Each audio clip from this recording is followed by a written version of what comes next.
What are your views? Has your views changed on mixed people, right? Because, people will say even if you have a drop of black blood in you, you're black. I do the one parent rule. Okay. So for me, if one of your parents are black, you're black. Okay. Take Drake. If he identifies as black full time, he black.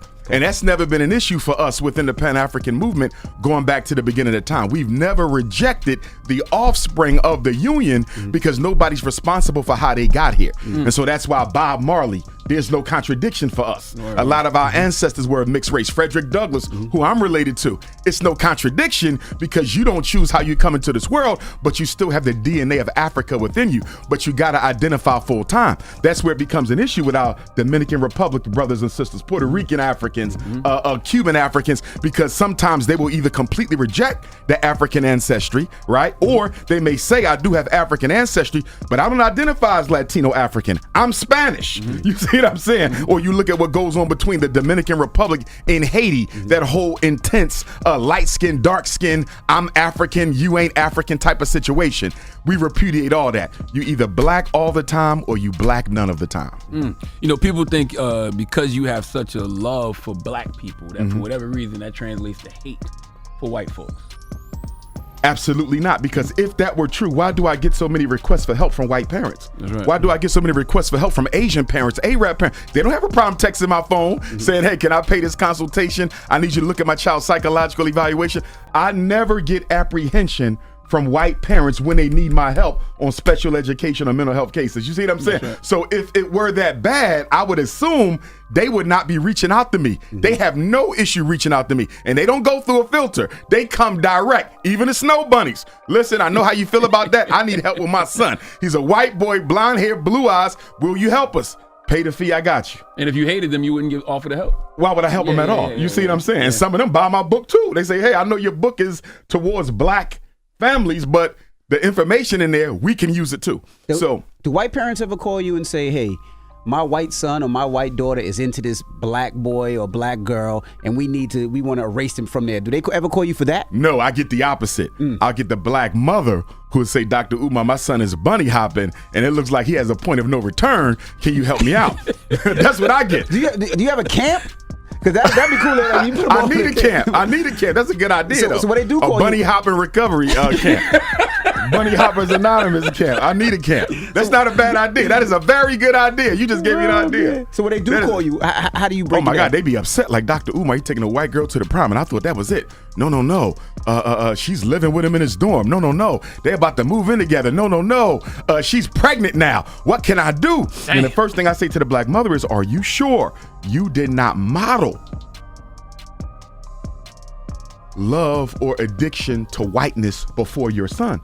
Because many of these mothers who have an issue with their son with the white girl got blonde hair, blonde weave. You see what I'm saying? The green contacts. Like, I'm looking at how you present yourself. You look like you're trying to be a white girl. So if the mother is imitating whiteness, why wouldn't the son be attracted to it? Because your first love affair is with your mother, not sexually, psychosocially. So therefore, if I see my mother imitating white women, are you not indirectly through your behavior suggesting that I date white females? So I think a lot of black mothers have to really check themselves with regard to how they're modeling the fact that they believe within themselves as a woman that white women are more attractive. Man, I want to ask you something Columbus Short said since we're talking about that. Sure. He said he got some heat for saying that black men are dating outside their race because most black women are raised by single mothers and absentee fathers and taught a don't need a man mentality. What are your thoughts on that? Well, here's what I would say to my brother Columbus Short, and I'm a fan of his. Are we not all victims of the systemic oppression and injustice that racism has introduced into our community? So just as you have black women who didn't grow up with their father, you have black men who didn't grow up with their fathers or their mothers. In other words, why is it acceptable for the black man raised by a black woman without his dad to reject a black woman raised by her mother without her dad? I think sometimes black men can be guilty of a double standard where we want a perfect offering when we ourselves are not a perfect offering. And to that point, I think black men need to recognize the fact that one of the reasons we have so much conflict with black women is because we don't operate on a masculine platform with our women all the time. We tend to operate on a female platform. For example, when a woman gets angry, rather than you trying to understand your queen non-emotionally. See, you can't have both people in a relationship with a low emotional IQ. Because if both people in a home, if you and your wife both have a low emotional IQ, if you and your wife both have a low emotional IQ, y'all gonna argue over everything because nobody says, I am not gonna emote over this. I'm not gonna deal with this with feelings. I'm gonna use reason and intelligence. That's what the man is supposed to do. Yeah. But guess what we do? Raised by single mothers, many of us, we reflect right back to them that emotional trauma that they throwing on us. So in essence, you have two females arguing, although one is in a man's body. Black men have to start being masculine and less feminine. All this cattiness, this back and forth between black men and black women on the internet, that is feminine and feminine. Masculinity don't operate like that. Masculinity wants to understand where the woman is coming from. Masculinity wants to then intervene, study himself, evaluate his behavior, and try to level up to where she needs him to be. But arguing back and forth with women as a man, that's anti-masculine behavior. What we really need is some testosterone shots. We need more testosterone because black men are mimicking female behavior emotionally and they're not even recognizing it. I know a lot of women who have high emotional IQs who don't get caught up in the petty back and forth. Yes, sir. Either. Yes, sir. Yeah. But normally, more often than not, it's supposed to be the male. Sometimes the woman does have that, which is good, but that also speaks to the fact that the women are becoming more masculinized and the men are becoming more effeminized, not in terms of sexuality, but in terms of personality, the way that we are engaging each other.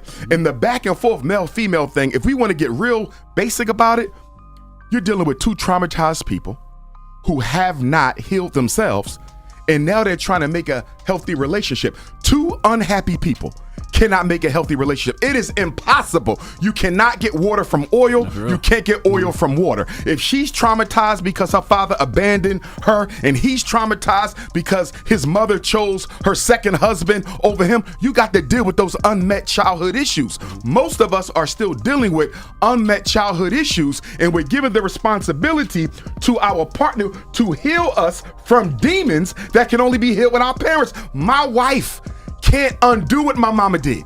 I got to work with my mama. Your husband can't undo what your daddy did. You got to work with your husband. But because we don't want to go back into the pain, because we've often eliminated those people from our lives, we just say, you know what, I'm going to have to work on this with my husband. I'm going to have to work on this with my wife. They can be a support for you, but they can't be the solution. We have too many spiritual vampires floating around the black community. These are emotionally toxic people who don't present themselves as they are to the opposite sex. They present their social self, their psychological mask, and you don't realize who they really are, Envy and Charlemagne, until somebody gets pregnant, y'all move in together, get married,